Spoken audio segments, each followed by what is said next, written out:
Hello, everyone. It's your girl, Dr. Hazel J. Hey! Allow me to reintroduce myself. My name is.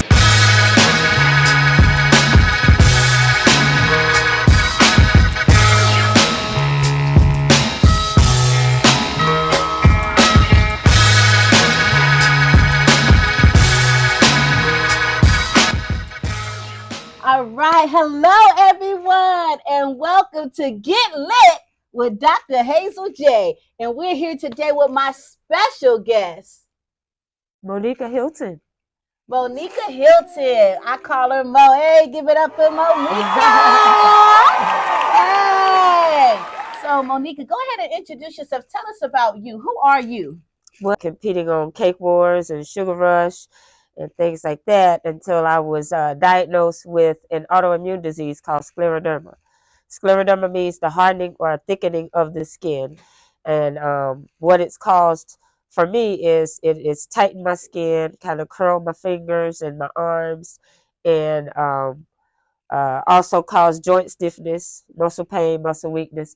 And with scleroderma comes along this other monster called Raynaud's, which is why I have the gloves on. Usually, most of the year, even hot months, I have to have gloves on to keep my hands warm because the blood flow in my extremities, my fingers and my toes, sometimes are restricted because of the Raynaud's, and it causes my fingers and toes to get cold sometimes, and numbness and tingling and stuff like that. So yeah, it's been a battle. It's been a journey. I don't cook on the level that I used to anymore. So instead of cooking, I kind of switched gears, and I've published a cookbook and also an autobiography about my journey with scleroderma.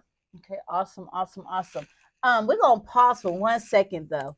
I want y'all to just take a look at this beautiful outfit. Y'all know I'm about fashion, right? And so today I'm real low key, and I had to y'all, that's a whole nother story. I'm not even gonna get into it, but I had to make it pop with these earrings, and I just peeped like we both got on yellow, we both got on gray. Like now, the gray was definitely was not on purpose at all. It was the yellow, really. So even though I'm real low key right now, we still vibing, yo. I love it. But and look at your flower. But I want you to stand up really quickly and let them see what you. Let them see. Go ahead and model real quick. Hey, look at that. Hey, I love it. And the socks and the gloves are matching, yo. You can't tell me you can't be glowing and flowing and fly all at the same time. That's it. You can't tell me you can't. No matter what you're going through, you can be fly and you can glow and flow all at the same time. Yo. Absolutely. Yes. So what I would like for us to talk about briefly before we go into who you are now, who were you then? Like, what was your childhood like, or your young adult life? Like, what led you to cooking, to being a creative? What's your glow story? Oh, let's see. Childhood was I had some memorable times. My mom raised me. Basically, she was a single mother. Like, my mom and dad were married until I was about 3, and then my dad married and started another family. So my mom did the best she could with what she had. She had 3 children in the home, and by the time I was a senior in high school, I was kind of tired of hearing I ain't got it. So I started working at my first job was at the Waffle House, and I was about 16, and I ain't stopped since until my body said it's time to sit down. So hard worker I've been forever. I was introduced to entrepreneurship really early in life. In '98, I got a cosmetology degree. In '98, I also went to school for real estate, but I couldn't swing that test. So that test kicked my butt. I passed it. It took me about 20 years to pass it because in 22 I became a licensed agent. High five. That's right. High five. It's never too late, yo. That's right. It's never too late. I went back to that because I was like, that test kicked my butt. I'm finna go back and do this. But in between the time, I began to bake cakes and doing little $12 cakes here and there, and solicited my cakes to like mom and pop restaurants and stuff like that. It turned into a snowball effect, and I began to build my reputation in Columbia, South Carolina, because that's where I moved from. And I became that chick for doing cakes and catering and event planning and all of that stuff. So anytime anybody wanted to do like the radio station, media, I had a lot of media contact or whatever. So anytime celebrities would come to Columbia, they would call me and ask me to do either some catering or some cakes and stuff like that. So I do have a long list of people that I've serviced over the last 20 years. So it was definitely life-changing in order to, after I got this this diagnosis. So with that, let's talk about that a little bit. So you went from, it sounds like being super confident, like really glowing in your expertise of being a celebrity chef. Right?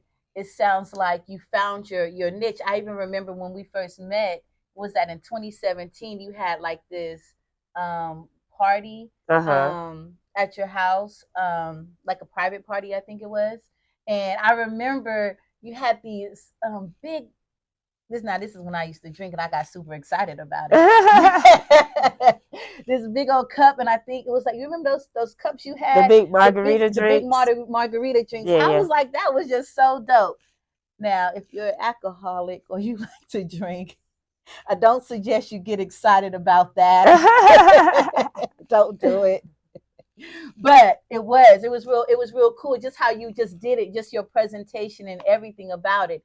And then even fast forward to June, was it June of this year where you had me come and speak? That was June for the art exhibition. Yes, even that, it was just so put together. Like no one would know that you went from one space to another space unless you articulate it, unless you share it, because your excellence is definitely very much clear. No one can ever say that when life changes, when life alters you, that you still can't show up in your best self, because you've done that. Most definitely. Most definitely. You take things to a whole nother level.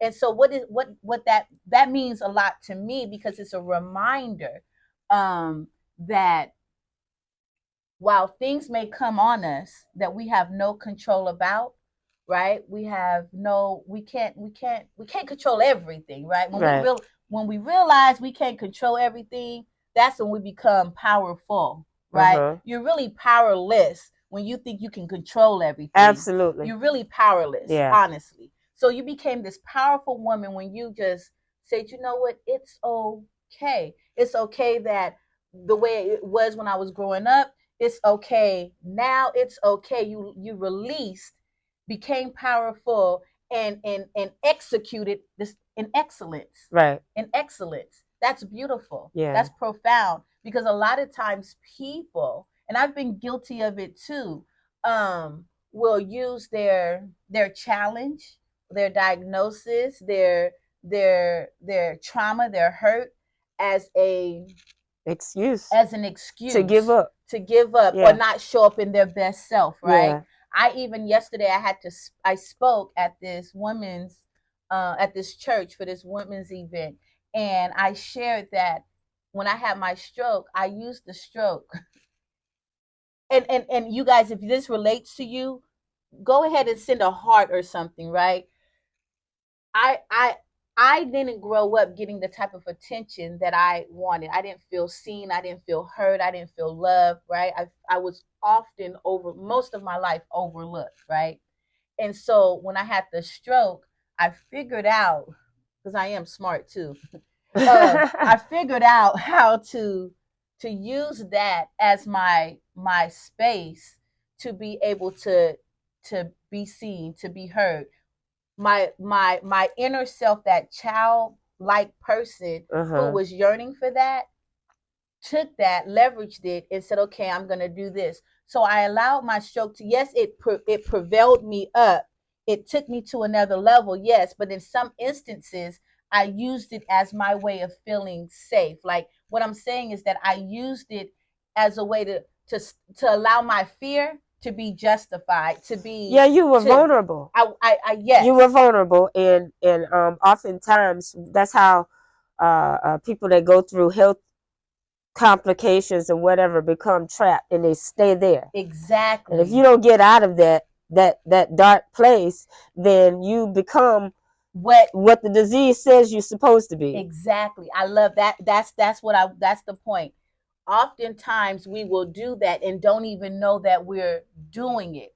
You are more than what is happening to you. You're more than what you're experiencing. You take that, you leverage it into something powerful and something great. And that's what you did, because you went from cooking to creating art. Your masterpieces. I wish I would have said, bring some of your art. Oh my gosh, you are freaking fabulous with that. So gifted. And I think I was sharing that with you. Like, it's okay. God took you from being a chef with cooking, being a creative with food, to being a creative with your hands by creating art. Even though you have explain your how your hands do this, and how did that make you feel, knowing that you weren't able to show up in the way that you thought you were supposed to show up, and then you transitioned, and now you're showing up even greater in my eyes. You're greater than what you were then, and you were awesome then, and you're greater now. How does that feel? What does that sound like, feel like, and look like to you now in this moment? Well, it's different, you know. Even with a little more mobility than I had maybe 3 years ago in my hand. I think it's just more of the fact that I continue to try, and I continue to, work my hands or whatever. But I can't do any of the things that I used to do with cakes, with fondant, and molding edible things and stuff like that, because of the lack of control on my fingers and my fingertips, and you need really a steady hand. They really can't see it out there, but you can see, like, the ulcers on the tips of my fingers or whatever. And it's extremely painful. So I keep my hands covered up, just to not any little touch, any little brush up against something, it's tender to the touch. Oh man. So, but even with that, you still paint. You still create. Yeah. You still do all these things. Yeah. You still do it in spite of. Right. That's a glow story all by itself. How does that make you feel hearing that? Like, really, can you visualize the connection? Like, in spite of, I'm still doing it though. It just looks different. How does that make you feel? I feel like it's just God showing me better than He could tell me. As far as, I often, just I would look at my hands and be like, really, God? Like, I done went to Hollywood a couple of times, and, doing this cake thing or whatever, and like, really, you're going to take my ability to use my hands?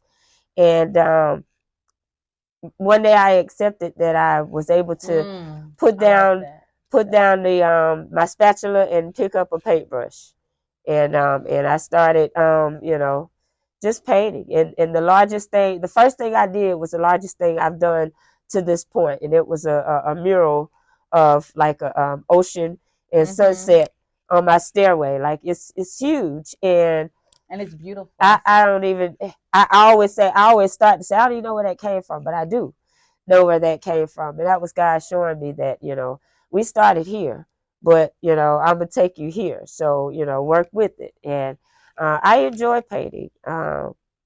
So, from that point to now, and I think that was like 2017 to now, I've done, many large pieces, and I also do sculptures and ceramic pieces as well. So awesome. I love it. I want to kind of switch gears a little bit. I want to talk about how has this impacted your relationship with yourself, with your husband, with your children, with your friends. Before you accepted it, what did it look like, sound like, and feel like? And then after you accepted it, what does it look like, sound like, and feel like? I don't. What do you mean by before I accepted it? Like before you accepted it, how did you feel? Like, what was your mindset? Because it's things, at least in my opinion, until we accept things, seem like they're a challenge. They appear to be really difficult, really hard. It feels like woe is me type of thing. It kind of makes you sometimes angry and mad or sad or disappointed. Oh yeah, right? yeah. Okay, I got you. So accepting it was difficult because I could not continue to do what I was doing over the last 20 years to make a living. And so accepting that I needed assistance, accepting that I needed help getting dressed, combing my hair. I mean, everything to the bare minimum I needed help doing. And so that was difficult to accept, if you will. So you had to become very much humble. Yeah. Humble and vulnerable. Yeah. Humble and vulnerable. But in being in your state of humbleness, or being vulnerable and humble and vulnerable, that really empowered you, right? Yeah. And to your level of accepting and to becoming this wonderful person that you are now. Yes. Yeah. So would you agree that a lot of people can really turn their lives into a different direction, regardless of what they're going through, when they just accept what's in front of them and figure out a way, right? To ultimately, you're accepting the things that you can't change. If you can make a change, be the change. And it's certain things like my family has been super supportive. My husband and my daughter are so supportive that it had gotten to the point where once they did everything, I stopped doing anything for myself. I'm talking about cutting up my food, organizing my medication, helping me run my bath water, helping me get in the bath water, whatever. So once once I needed some assistance and allowed them to help me, I allowed them to help me for far too long. And I really stopped doing certain things. Like I would wait, for my husband to get home, or wait for my daughter to get home to do certain things. And then after a while, I was like, dude, try. Like, you stop trying. Try to do this yourself. And that's really, I'm glad that you said that, because a lot of times, well, not even a lot of times, sometimes in our best efforts to be there for someone, right, we end up disabling them.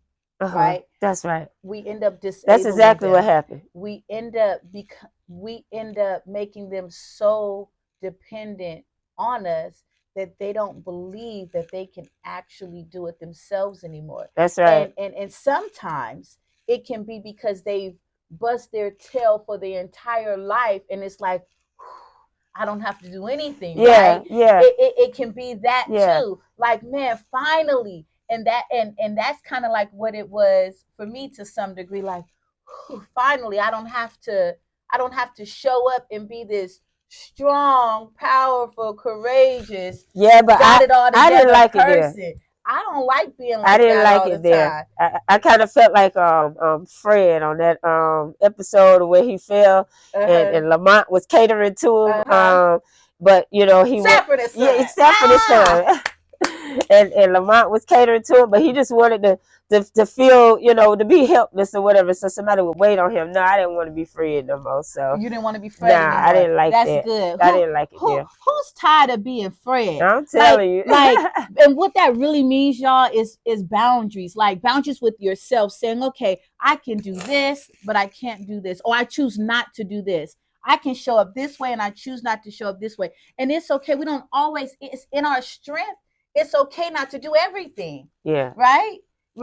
in our strength, it's okay to let people do something. Yeah, Right? that's true. It's kind of like you delegate what you like to do, you do what you love, and you get rid of people, places, and things that don't serve you. Okay, Right? I like it. Right? So you have been able to do that, so to speak, right? Because Absolutely. you've gotten rid of those mindsets of, oh, I can't show up this way now. So what now? And then now it's, and then you allowed your family, especially your husband and your daughter to come in and help you, Yeah. right? And then you said, wait a minute, they've helped me to the point to where now I need to help myself. That's right. And that's beautiful. Yeah. Can you hug yourself for that? I absolutely do all the time. You do? Can you hug yourself right now, though? I love it. I love it. Y'all go ahead and hug yourselves too, right?